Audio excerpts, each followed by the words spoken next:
There we go. I'm very excited for this month's guest expert call. I have the privilege of bringing two experts to the table today. One is Tara Kochis, and the thing you need to know about Tara is she is a prime example of why it makes sense to build relationships and build connections on LinkedIn and online, because that is how I first got to know about her, and we connected and we found that our circles overlap. And when I was looking for somebody to speak to this, you all noteworthy women, about what it takes to make it on a board, to navigate this board ready process, my first thought was to bring in Tara, and she'll explain in a minute why that is with regards to the work she's doing with recruiting. But Tara stopped me and she said, better yet, let's also bring somebody who has a vast wealth of experience being on boards and interfacing with boards. And enter Valerie Palmieri. She's also going to get an opportunity to introduce herself. But what I will say about these two women is that they're absolutely extraordinary in what they've been able to achieve, in the impact that they're making in the world with their work. Valerie, I know, will share some of this impact. And to me, it is an absolute honor to have both of them as our first ever fireside chat guest expert interview. So with no further ado, I'm going to shut up and leave it up to you, Tara. Can you introduce yourself a little bit more to this group? I will. I will. Thank you so much. Thanks for hosting us, the Noteworthy team, and Alessandra and April, everyone behind the scenes.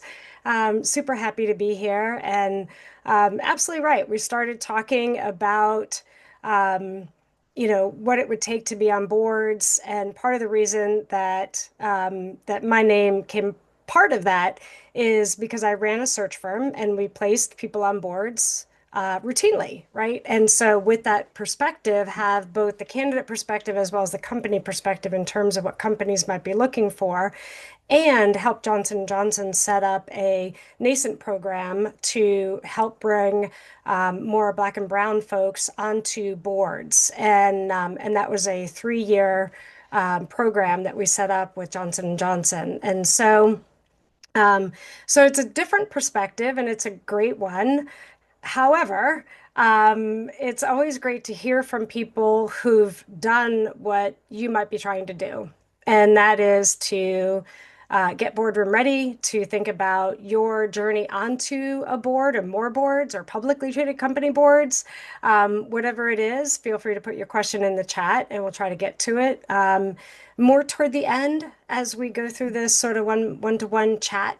It is going to be me interviewing Valerie from a format perspective, and because it's really great to hear from her. If I have something to add, I won't be afraid to do it. And so if somebody has a specific question for me, feel free to put that in the chat because I'm not sure I would get to it otherwise. Today, I am the CEO and founder of Collective Minds, and we elevate people and advance businesses through search. And so we are a life sciences growth stage executive search firm. And so that's what we do. And we help companies grow by finding the right people at the right time. And our business is global. And so prior to Collective Minds, I built some partners, which was also a life sciences search firm. And so happy to have all of this experience, which amounts to about 25 years plus search experience. Just when I think I've seen it all, I haven't seen it all. So happy to be here today, and thanks again for having me. I'd like to give Valerie a chance to introduce herself, and then we're going to dive right in. Thank you, Tara, and thank you, Alessandra, and thank you all for coming. This is late in the day and it's late in the week, so thank you for coming and listening to us, and hopefully we can share some golden nuggets. By way of background, my name is Valerie Palmieri. I am a scientist by trade. I moved from a scientist all the way to public company chair, and it's possible. So.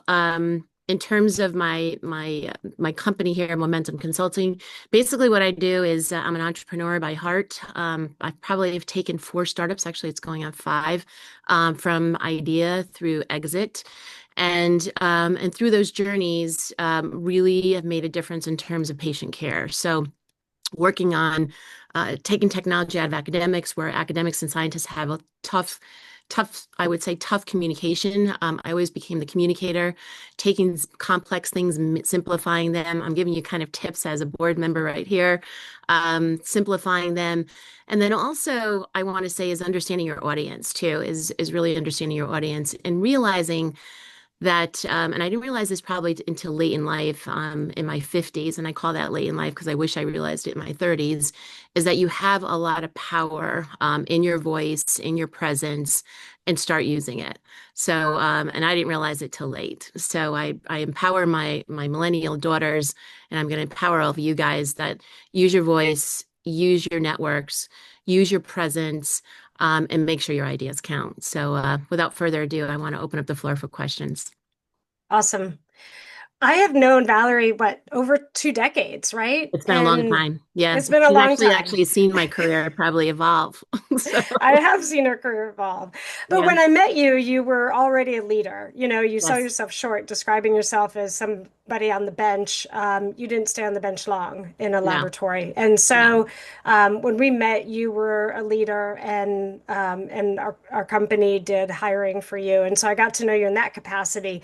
Today, I know for sure I'm going to get to know more about you because going through all of this, we're going to learn. I'm going to learn something about you and something about boardroom readiness and preparation. So, where I'd like to start is to talk a little bit about your journey and what sparked your interest specifically in board roles, and how did you forge your path to your first board seat?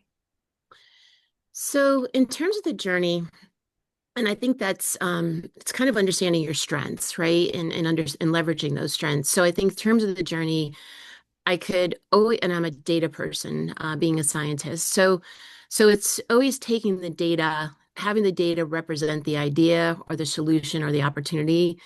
And in terms of boards, or it's whether it's a private company or a public company or a nonprofit or for profit, it always comes down to, I hate to say it, getting more for your money, right? So it's always about focusing on cost, quality, and service. Um, and also, I would say is in terms of the journey, network, network, network. Tara is probably I want to say the epitome of networks, and probably Alessandra.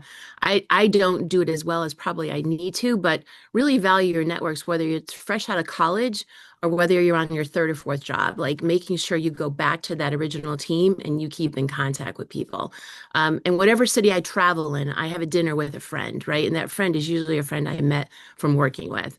So that gives you visibility because they're in different corners and different spaces. So letting them know, hey, I'm looking to be on a board. And shoot for the fences, I would say too. You'll never knock on whether it's Richard Branson's door and say, I want to be on the Virgin board. It doesn't hurt to knock on those doors and meet those individuals. And I would say that as you're climbing the corporate ladder, visibility first is getting on the board, getting on a board, whether it's a nonprofit, private, or low key board, just to teach you the ropes. Board recruitment, as Tara will probably go into in a little bit too, as she asked me some of these questions, they're looking for people with prior experience. And it's like, darn it. And I ran into this cycle. It's just like when you get out of college, you have no experience. They want prior experience. So you can get that experience two ways. Is one is get on a board, even if it's a small company, just to get that experience, corporate governance. Or there's actually courses you can take as well to say, okay, I've actually been schooled by, Wharton has a course. It's not that expensive. It's like a 3-month course. Stanford Directors College has another course, which I did as well. When I became public company chair, I was like, you know what, I think I need to go to school. Not everybody would want to do that, but I wanted to be the best chair I could be. So I think it's really getting the experience, whether it's both a small board or it's actually going and taking a few courses.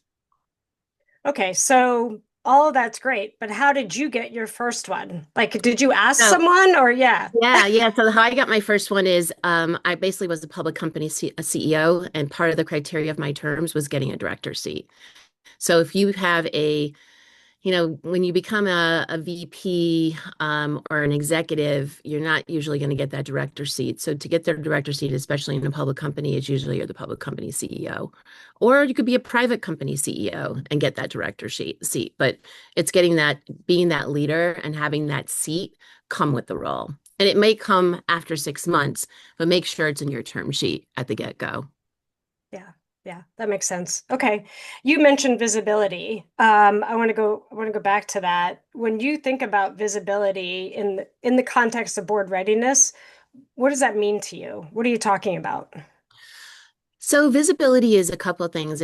Alessandra says she was talking about thought leadership, and although I'm a thought leader, I want to be more of a thought leader. Like I don't want to say not a dinner table name, but I, I want to focus on two or three things where you want to be that thought leader.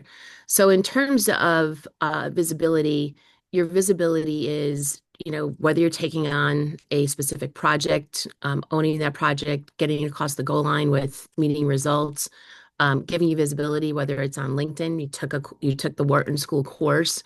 Um, there's a group called Board Prospects that I was nominated actually top 100 this year.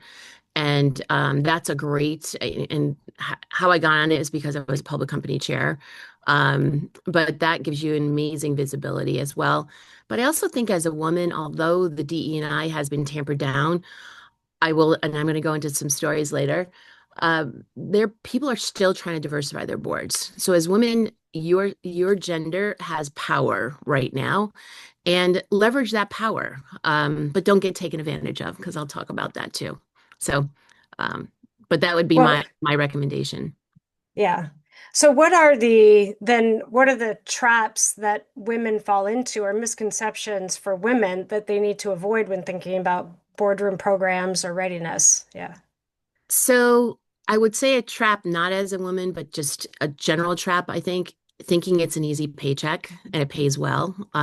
It's not an easy paycheck and it doesn't pay well. I would say most boards require 5 to 12 hours a quarter, and maybe more of special projects. So a lot of your compensation it's cash and equity, but more on equity. So, but it's really, you have to do it because you're passionate about the cause or the company, um, beyond the paycheck. And that's just how I live my life. I live beyond my paycheck. It's what I'm passionate about is what I really focus on. So I think it's number one is making sure it's something that you really want to make a difference. But understand you're doing it for either the equity piece, but you're not doing it for a paycheck. I think that's a trap. I think the other thing is,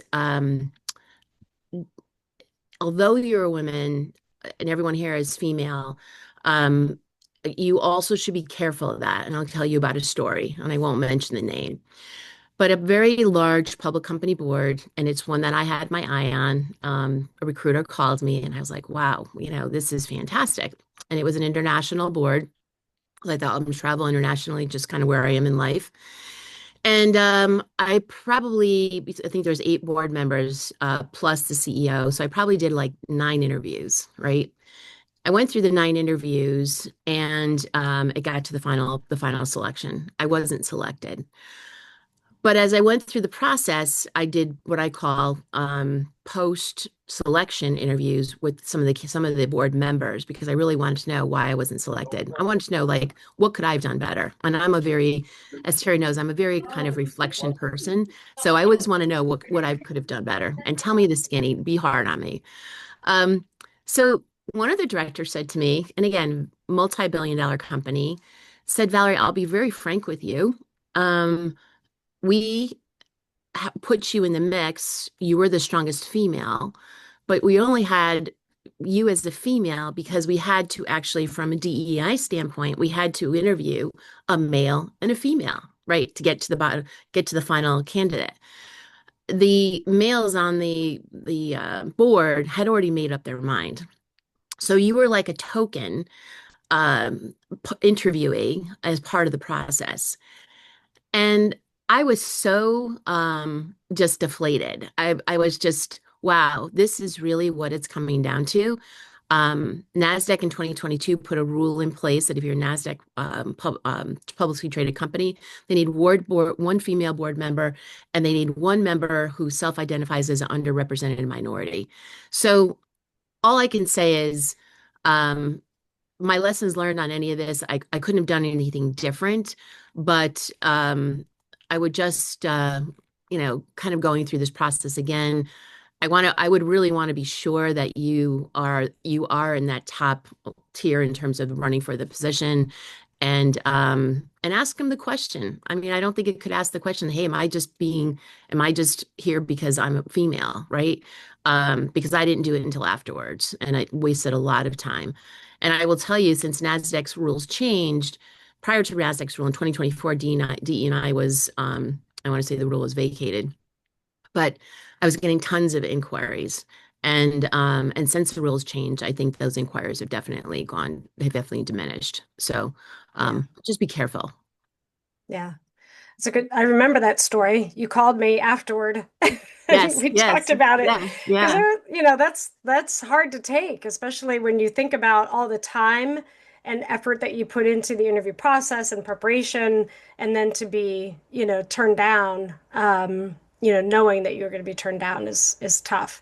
So, and I was going to think and talk a little bit more about, I mean, if you had known that going into the process, would you have said no? You yes. know? Okay. I would have I, definitely said no. If I'm going to be if you've already made up your minds on who this individual is, and you're just bringing me out for the ride. Yes, but they just wanted it documented. They wanted yeah, documented yeah, that they they were have they to. were Yeah, actually interviewing, down to the wire. There was a female and a male, and we had chosen the male. So yeah, so I think just be careful and ask the question. Say, what's the mix of people that are interviewing, and is this critical that you hire a female, right? It should really be the best candidate. It's yeah, it's not the and I did find out subsequently that this individual is no longer on the board. So they had reversed back to me and said, "Hey, would you consider?" And I said, "No, I'm too busy right now." So yeah, it's yeah.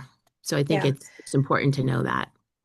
Okay, so deeper question around that, and then we will move on. But I mean, that sounds like a risky move, right? To be so open and ask if you're a token female or, why are you interviewing versus I don't know anything else. But and the risk of being um labeled, and the question is there blowback? Alessandra's thinking about this. Like, what's the blowback that comes to you for being so upfront?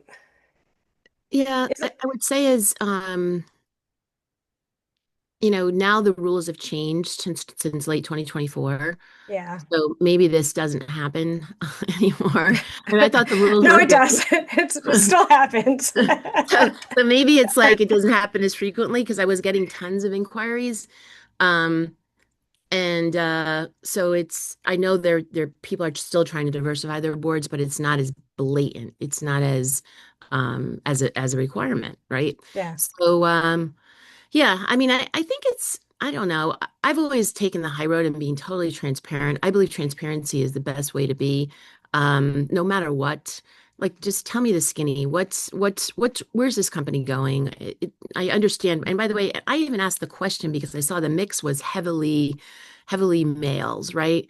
And I said, how are you fulfilling this requirement? And they were like, well, this is what we're doing. We do have that one. And the one female is the one that opened up to me, right?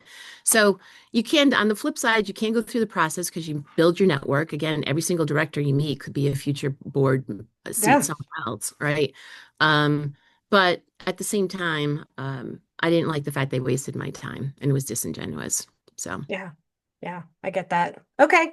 All right. Well, um, you talked about, and I want to go back to this because I get this question a lot, and it's not something we talked about too much ahead of time, but people ask me a lot about how to network and how to go about thinking about how to network, and a lot of folks, or even find a new job or think about finding a new job, which would include, exposure to board seats. And so, I want to share with this group that the group or the cohort that is going to work the hardest for you are your second tier connections. And so what I mean by that is not literally on LinkedIn, but figuratively, people who know you a little are going to work the hardest for you in making introductions, in connecting you with folks. And so when you think about what it is you want to do and or a board seat and you have a friend that sits on a board, call that friend up and say, who can you introduce me to? Like make an ask of the folks that that you want to help you or that you think can help you, and make that ask of them and be very specific and direct about what it is you're after so that they know how to help you. And the folks that know you the best, not that they don't want to help you, but they have the most faith in you. And so they're going to say something like, Valerie's amazing. She's going to land on her feet. She always has. Like, this is just a speed bump, right? And that's your first tier connections generally just have the most faith in you, not that they don't want to help. Second tier folks are going to be like, hey, Valerie, yeah, no, I know someone who can help you. And, it's an easy ask because there's nothing personal coming at you or after you when you do that. And so the trick is to figure out who those people are, maybe make a list or an ongoing list. Old colleagues, old bosses, old college mates, people you've met along the way at networking events, and reach out to them and make your ask. But making the ask is also, a really important part of that relationship, because if people can help you, they will. And if you don't let them know how to help you, they can't help you. So spoon feed the spoon feed the request, particularly for board connections, and making introductions is the best way to get there. And having a personal introduction versus a cold outreach will go a very long way. All right. So back to our normal programming. Um, it you landed in the CEO seat. How did how did that help you or not? I know it landed you your first board. Um, it sounds like that's been a big part of driving you to additional board opportunities and Mhm. additional roles. How do you see that? Was that the one of the more significant, you know, things that happened in your career to have that CEO title? Specifically, you had the CEO title of a publicly traded company. So this was no Right, small thing. Yeah. right, right. No, I think definitely. So when you're being a public company CEO, you're managed by a board, right? And the board there's no loose ends, right? Things are very tight in terms of corporate governance. So I do think that it provides you the opportunity to meet them as board members, and usually board members are on other boards. On average, every board member is probably on three or four, right? So you could be networking with a board member that can basically seed you onto another board, right, in the future, assuming you're doing a good job here. So everything is a reflection of each of the other in terms of a stepping stone. And so I think it's either experience on boards or it's you're becoming a public company CEO with the term sheet stating, I want a director's position. And it doesn't have to be immediate as long as it's in the terms upon meeting certain performance goals. So I think that's extremely important. And I also think that, I'm I would say I don't look at anything could stop me, right? So I didn't want to just be a director. I wanted to be a chair, right, as well. So I also want to take the opportunity to be a director to learn the ropes to prepare for to become a chairman or chairwoman. There's not even like the word chairwoman, right? So it's like it I had that in my line of sight as well. And I think to your point, you have to ask. You have to say, okay, I'm not just looking to be a director. I'm looking to be a chairwoman someday. So I think that's important. I also think that you don't necessarily have to have the expertise on that particular company. So you may be a scientist like myself, but be on a bank's board, but that bank may be doing great things, right? So don't narrow your focus to just what your market is, or your specialty is really broaden your horizons.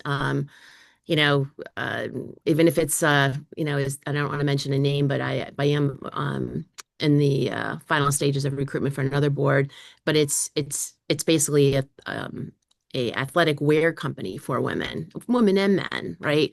But I kind of bring I want to say the entrepreneurial science to the table. Um, the other thing that I will also let you know is that the board seats are not just, well, because I know that person or this person can do it, be an introduction. You have what you call as a board matrix. So based on that matrix, they create a basically a roadmap that says the board needs these particular skills and who has those skills today and what is the gap in terms of what we need to recruit for.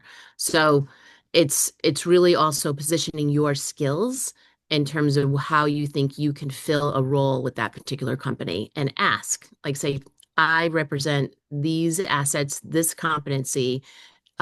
This is a position that I think I can fill on this board. Even if there's not one open, knock on the door. It cannot hurt. Let me ask a different question then. If somebody is a VP or even a C-level in a C-level role today, but not the CEO, what can they be doing today to position themselves as boardroom ready or, be identified as boardroom ready? So again, you don't necessarily have to be the CEO, but I think it's taking those skills and bringing those skills to another company, right? So it's packaging them in terms of, your accomplishments, because it's always about you're not getting the job because you know someone, you're getting the job because you have a job to do, right? And you're bringing certain skills to the table. So making sure that you have that elevator pitch down. If someone asks you, what are your top three skills or what's the top three things that you've done in your career that you've made a difference in a company, you should just be able to say that, boom, boom, boom. Um, so I think it's important to package that. I think it doesn't necessarily, again, you don't necessarily have to be the CEO. The only thing that a CEO level allows you to do is, again, put it into your term sheet. They normally will not have like a chief commercial officer on a board as part of their job. So Yeah. Yeah. And from a recruiting perspective, we didn't see that either. Most of the time, folks were looking for CEOs, CFOs, every now and then a chief, human resource person. That was a rare bird company, and or if they were looking to fill an underserved market, they might be looking for, to your point, someone who's done something pretty incredible, but hasn't been given or doesn't currently hold a C-level title. So we placed several VPs who have done amazing things, onto boards into this board ready program that we were doing with the idea that after this program they would sit on a board. And so, that's really the only time I've seen that outside of the C-suite. If a search firm is involved, if people are knocking on doors and and getting referrals of people they know or people that know someone who knows someone, to your point, there's generally a function they're trying to serve. And in a growth stage company, it tends to be about revenue or growth or commercial activities or introductions that could be made to advance the business, or reimbursement issues or regulatory pathways or something very specific that the company might be trying to solve in the early days, or insights, to your point, about a particular market. You're very involved, Valerie, in women's health. And so it doesn't surprise me that companies that support mostly women, would want your perspective on their board, to bring that entrepreneurial spirit, to bring the perspective of women's health. And so having that headline about yourself, knowing the value you bring, I think is huge. From a recruiting perspective, having that C-level title, whatever it is generally, the ask. So anyway, with that in mind, what are you seeing today in terms of, what are companies looking for in terms of the skills or experience of people, for boards today? I think that so on an annual basis, there's a cycle, right? You get voted back in, and people either determine whether kind of I want to say 6 months before then, they're not going to sit for that board because then the proxy goes Mhm. out. And I'm talking about public company boards. So a lot of my reference will be public company versus private company. And private companies, they don't have the rules or structure, but I think on the other side, it's good to know the public company because you can always be lax, right? But you can't be lax on a public company. Um, so I think that what I'm seeing today is DE&I, although I think that word or that term is not used as much because of the rule being vacated. I do think diversity is still important, and they're looking at it from a diversity of collective perspectives, right? So, so as a mom, as a daughter, as an aunt, or like you just said, like this athletic wear company, I bring a perspective to be a women's health advocate, being on Capitol Hill, getting products through the FDA. Um, as a daughter, I mean, not that they asked me that question, but I represent multiple generations in a sense. So I do think that the boards are looking for people that have experience in different facets. I do think the focus is growth. I also think the focus, especially if you're, receiving any type of government funding or anything like that, it has really hit these companies hard because all these grants dried up, right? So they have to do more with less. So think about yourself as an operator who's someone who is taking something, a complex problem, and you're able to improve margins or you're able to improve efficiencies. And it may be in that particular specialty or market, or it may not be.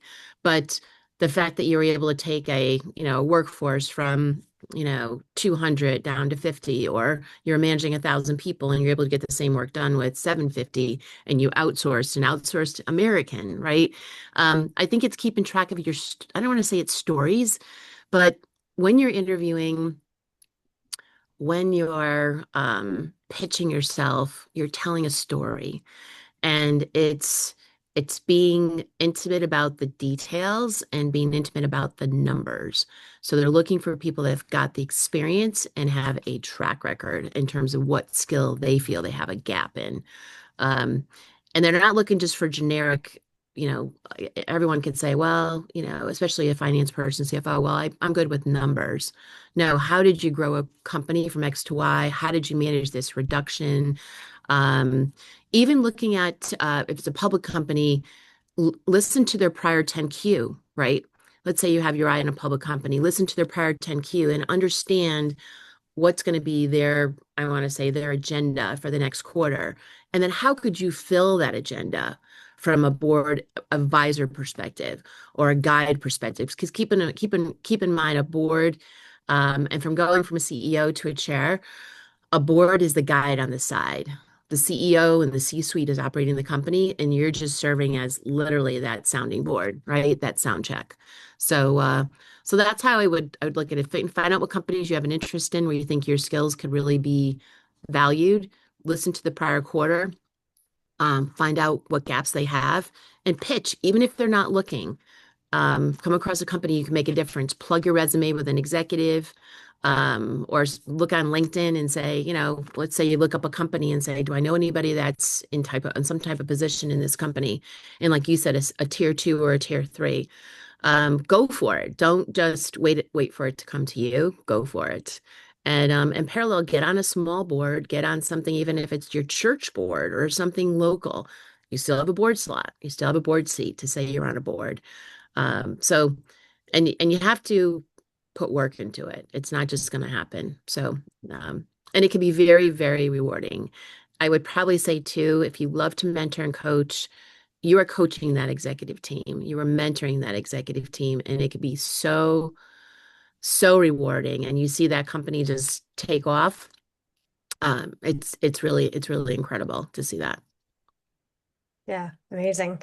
When you were talking, it made me think of some of the things that we hear from the candidate perspective, and it's not uncommon for candidates to do something else. I want to go back and underscore what you said because you talked about the story and the numbers, the results. And so one without the other is is not is incomplete.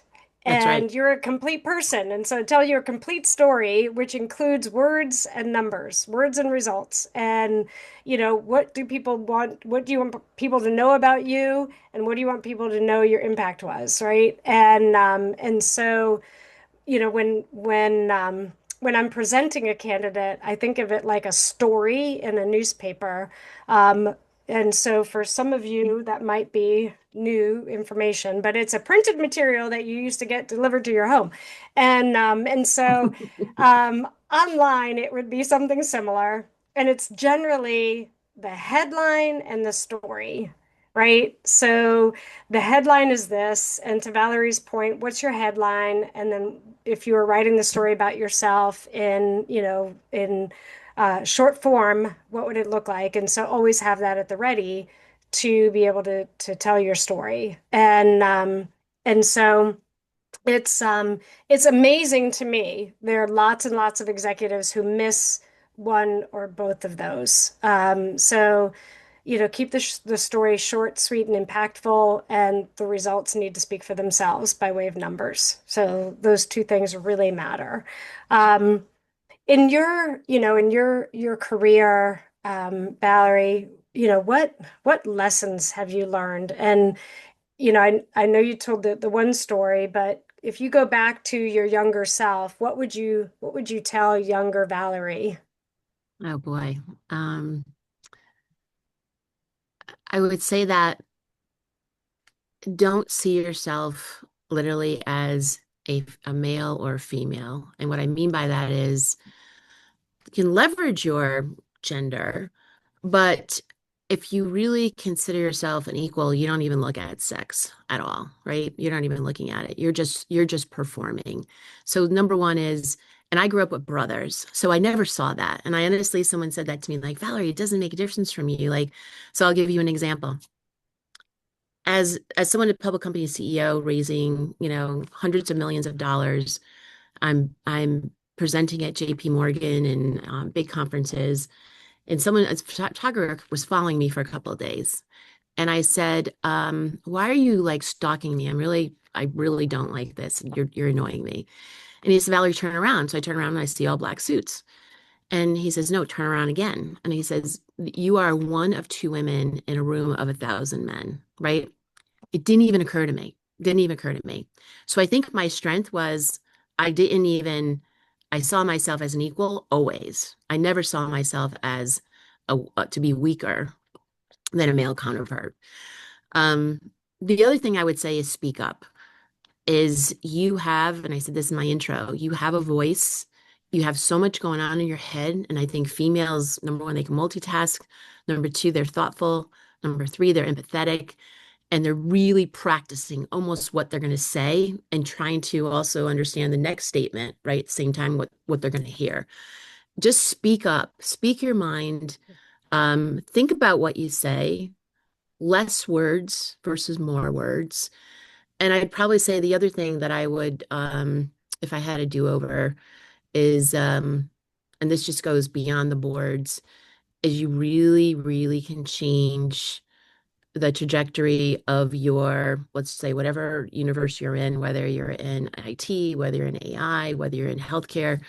Um, I didn't realize again until late in life that I was a change agent, and it was my voice, and it was the packaging of data, and it was telling that story. And granted, I had learned to tell, pitch to, I don't know how many pitches I've done in my life, but just make sure that you've got that down, the elevator pitch down about you, what you bring to the table. Make sure that you raise your hand. Make sure that you ask for that raise. Ask for, you deserve it and why. Um, and don't look back. Don't look back and don't say you're sorry. I tell this to my daughters actually, don't say you're sorry unless it's something that's really, really something you should say you're sorry for. Women say they're sorry or apologize all the time. And that's the first thing that I do when I'm mentoring someone. I'm like, unless something is really, really, really bad, or something is really catastrophic and you say don't say you're sorry. Women say they're sorry too much. So those are things that I would have broke down barriers even more. Not that I haven't, but I would probably say is you're a lot stronger. Your voice is a lot stronger. Your presence is a lot stronger than you think it is. and know what you want and go get it. I love that. I'm trying to think about what I want, go after it. And I agree with this, the sorry bit. Yeah. So I stopped saying I was sorry years ago, and it was huge. Because it also changed my frame because of how I was showing up. Like, what am I sorry for? Yeah, it's I'm crazy. sorry. I'm sorry the other person missed the meeting. So I don't know. So I think there's a lot of truth to that. Around asking for things that you want, the only thing I want to go back to is when people are thinking about the raise or the thing they want, in your next step, right? So if it's the position that you haven't yet done that you're asking for, the thing is to think about what it is you would accomplish being in that role. You said it, and I want to spell it out because that's what recruiting is, right? And so oftentimes we're pulling people into positions, and they've done some of what the ask is, but maybe not all of it. And the idea is that we can make the connections for what you've done in the past, for what you can do in the future, which is why someone would hire you. No one's giving you a raise for what you've already done. Let me be clear about that. Um, what they're giving you a raise for is what they think you can do for them in the future, which is, when you think about going to a new job, you're getting hired for something you haven't yet done. So put yourself in that frame when you're thinking about asking for a raise. I just wanted to say that because I see a lot of people go after that um, a little bit cross-eyed, and it doesn't always work. And so when you think about that future impact, that's the leverage that you bring to a board, that's the leverage you bring to a new role, and that's why you deserve the raise or deserve the board seat because of the impact you're going to make in the future. Okay, all right. So I want to go back to this group and thinking about how women can support or sponsor each other in getting on boards. What have you seen work, Valerie, and what have you seen not work? So, that's a really good question. So once I got selected the top 100 board prospects, right, my phone went off the hook because, well, two reasons. One, people knowing about me and inviting me to different board candidacies, but also people then wanted to share with me they're looking, right? So I would say that you need to advocate for yourself for someone that you know that is on boards, right? Because that person always gets, I probably, I want to say two a month, right? That I get asked twice a month for different board roles. And I'm not advertising. I'm not using any service or anything. It's just them going on my LinkedIn, quite frankly. A lot of it's LinkedIn. Um, but yeah, it's basically if you know someone that is on boards, get your resume over to them because they are actually the recruiters are calling them and you could say, oh, by the way, I do know somebody. So I've probably done that for half a dozen people where I've put them on boards and they were so invaluable. Like they were so appreciative of that. And the fact that, and I didn't know the recruiter at all, but I just said, this is someone who I can speak for, right? Um, so I think that is super important. Um, what else? I'd probably say is just again, understand your strengths because I think again, people don't understand their strengths. Understand your strengths. There's a book out there called Strength Finder until late in life. I didn't figure them out either, but find your strengths. Go after companies that dovetail into those strengths in terms of whether it's, and it could be in fashion, whatever, you went to school for finance, but I would love to go into fashion, right? Because that's just my thing. So go after it, go after that and bring your financial strengths to that fashion company. It is a time for you to I want to say get out of that channel too, right? As I said, diversify yourself as well. And think big. I don't think you should, if you want to go, be on the board of IBM or, um, some of these very large companies, J&J, go for it. But make sure that as Tara pointed out, you understand your brand, your worth in numbers and you can articulate that and have a nice CV too. It's a CV that's very easy to read, not the traditional CV. Your picture, talk about, maybe some accomplishments on the left side. And so the format of your CV, I think, should pop out as well. It sounds cliche, but the CV, that's the first thing they see. So as well. Yeah. Yeah. And they are going to make a decision about you based on that. And then you're either speaking to that decision they've already made about you and verifying it, or you're having to defend yourself. Yes. And so it's a Yes. tricky situation to be in. Understood. And I would say Um, one yeah, last thing go I will ahead. say in the CV too is because I've been on the other side recruiting board members, make sure your CV is accurate, and your LinkedIn is accurate. So meaning that I basically denied board members because their CV and their LinkedIn did not match, right? Their LinkedIn was like two positions above what their CV was. And so make sure that those are very accurate because it needs to sync up. I don't know if you've seen that, Tara, recruiting. You must see it all the time. Oh my gosh. It's a huge red flag for recruiters and employers. Hmm. And employers want to know what you've done or what you did versus what your team might have done or what somebody, I was on this team versus I led this team, those kinds of things. So Yeah. huge, if there are huge gaps or discrepancies, you probably aren't even getting interviewed and you don't know why. And so, they do have to match, they do have to be truthful. And I wouldn't exaggerate, if No. you're telling the truth, it's not bragging. So just be truthful about what you've done, and talk about, that. Okay, so can we talk for a second about best practices for interviewing for a board position, beyond being direct? What else is important, Valerie? What have you seen Doing work your and does it homework. have? I would say do your homework. The recruiter's going to come in with like a board profile, but do your homework. Use your network. Talk to people about, if they know any of these board members as well. I don't want to say you're getting married, but especially in a public company board, you're getting married at least for 2 years. Um, so you want to ensure, and you're going to see these people, every quarter.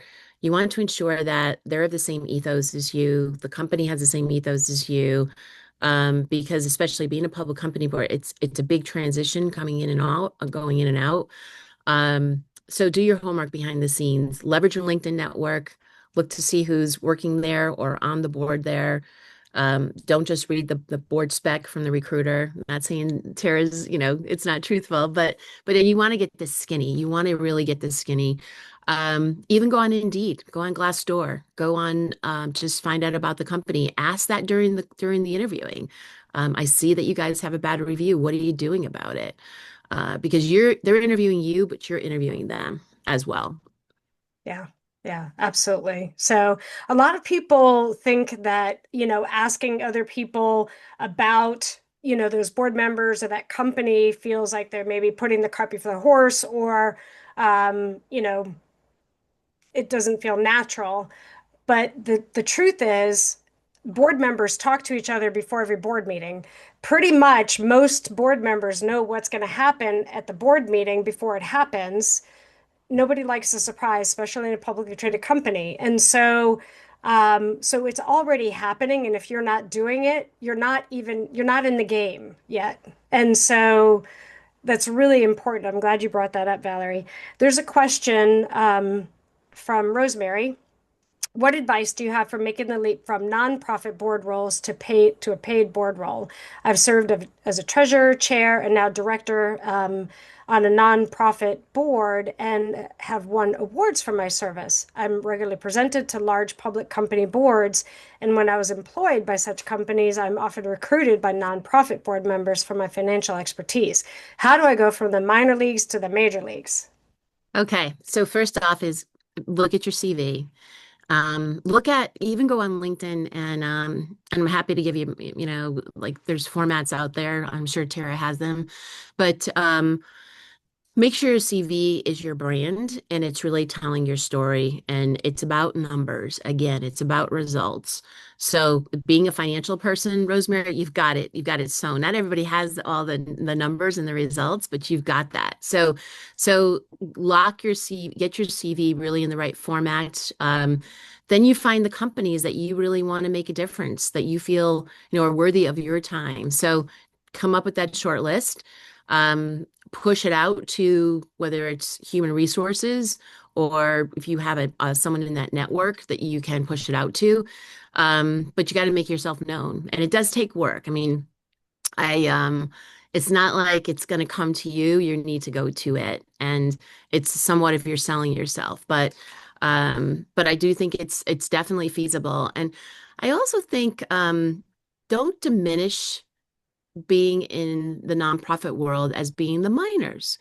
Nonprofits have to do so much with less, so much. So you give yourself that credit and say, I had to do X, Y, and Z with X millions of dollars versus these for-profit companies, especially pharma has, exorbitant budgets, right? You can do anything if you have more money, but you've had to actually knit together, and I don't know all the examples, but I would not diminish yourself. I would actually accentuate that you've done a lot with very little. And you've demonstrated that and just come up with some of those key results you know, in terms of what you did. And maybe even you're looking at whether it's the ROI on what you did, but don't diminish that. Don't diminish it. I actually would sell it, especially in this world, especially in healthcare now. It's all about reducing costs.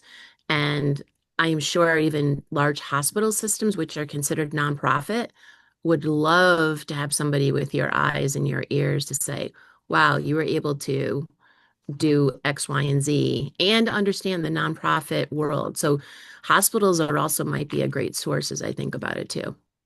Yeah, that's a good perspective. I think the minor to the major league is probably set by recruiters because recruiters would look at Those darn non-for-profit, recruiters. darn recruiters, they would look at the non-for-profit, and their client, like when we're being paid for a board search, they're often saying like we want somebody who's, been bigger than us, right? So I think that's perhaps what's happening here. Is, we want somebody on our board who's already done what we're trying to do so that we don't step in those landmines or make the mistakes that, they've already seen made, right? So they want that expertise and lens. And so figuring out how to bridge that gap, would be something to do. And I agree with you to look at large, established organizations that, are mission driven and non-for-profit. And non-for-profit doesn't mean they don't make money. It just means, they look at their money differently and it flows differently, right? So because of its mission versus the public demands. And so other things that people can do to expand their network and find opportunities is to leverage that second tier and third tier connections to make those connections again, to make those asks. Locally, you can start going to events that interest you and meet other executives. Go to the coffee meetups, go look on Eventbrite and see what's listed locally where people you want to meet might be and maybe go to them every now and then as a way to just instantly expand your network. Go to other events. Valerie and I went to a non-life sciences event, right, to expand our network, and it worked. When you go to and you show up and you meet other people, they're going to be interested to know you. And it's a blank slate. They have no preconceived ideas about who you are, what you do, what your impact has been. So it's what you tell them that they're going to walk away with. So it's a great opportunity to instantly expand and practice, things. So one of the final questions I wanted to ask you if you were to offer this group one piece of advice that you would give a noteworthy leader about getting on boards, what would it be? Go for the fences. Don't understate yourself.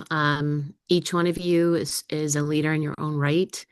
and get your resume updated from a board format. It's not very wordy. It's very factual. It's very data driven.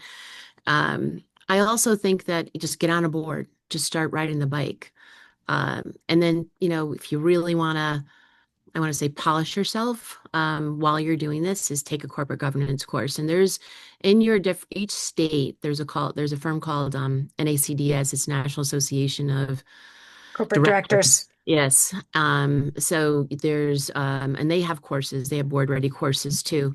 Some are more expensive than others, but even just to put that, and you put that on your resume. You've already taken a board ready course, right? You may not even had board experience, but you've got to come to the table with some type of, I want to say, experience that demonstrates that you're ready, right?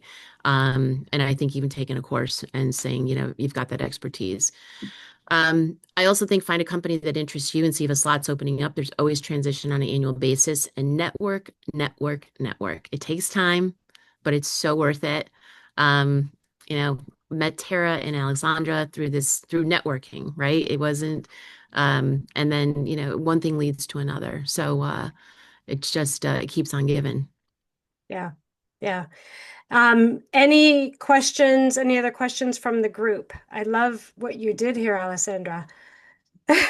So I'd like these notes handed back to us. We Um, will make sure you get them. Thank you. Thank you. So one of the things that Valerie just mentioned, NACDS, yeah, is a great organization, has a great reputation. So does Harvard, so does Wharton, so does Stanford for their board readiness programs.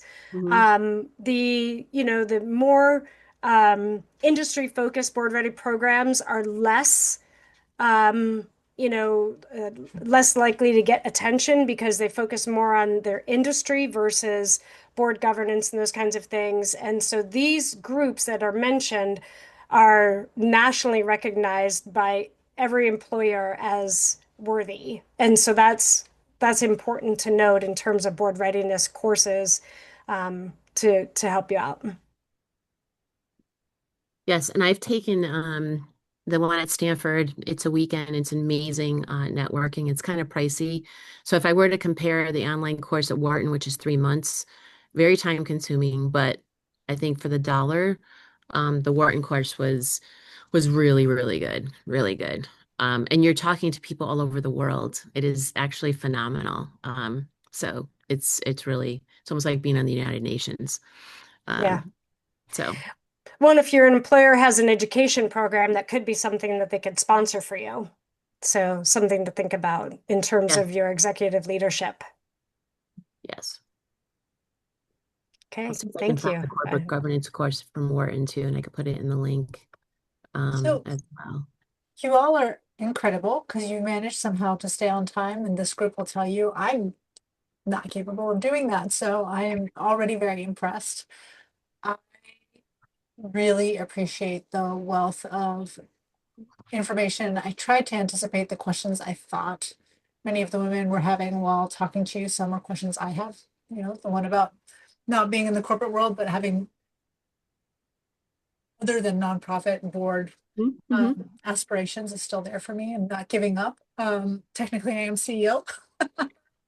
Um, but if the noteworthy leaders in this room would like to get in touch with either of you, I'll make sure we have contact information for you. Yes. Uh, I am going to open this one last time. I put this question in the forum. I always do this when we have calls. What's one insight everybody had a few people share it. More importantly, and tying into something that Valerie has said a bunch of times, what's one action you're going to take? Whether or not you are interested in joining a board today, this conversation really ultimately has been about how to position yourself to make the impact you want to make in the world and to come in contact with the people who are going to help you make that impact. That is the beauty of sitting on a board. I heard time and time again, one of the things I'm taking away is that reminder to not just get on a board to get on a board, but to get on a board that's doing something that's associated with a shift, a change, an organization that's doing something in the world that you want to promote and advance. So as you keep on putting these in, I'm hoping eventually to get Valerie and Tara back to talk to us. We will share all this information. It has been an absolute honor and pleasure, and I will see you, Valerie, tomorrow, and I will touch base with you, Tara, Yes. next week, actually. Thank you. Yes. Sounds great. Yes, thank you. Absolutely. I Everybody, love feel that. free to unmute and Personal pleasure. And any questions, reach out. Love to help and help you as you, grow into this next chapter. So thank you so, so nice much. meeting you all. Bye, all. Take care, everyone. Bye-bye.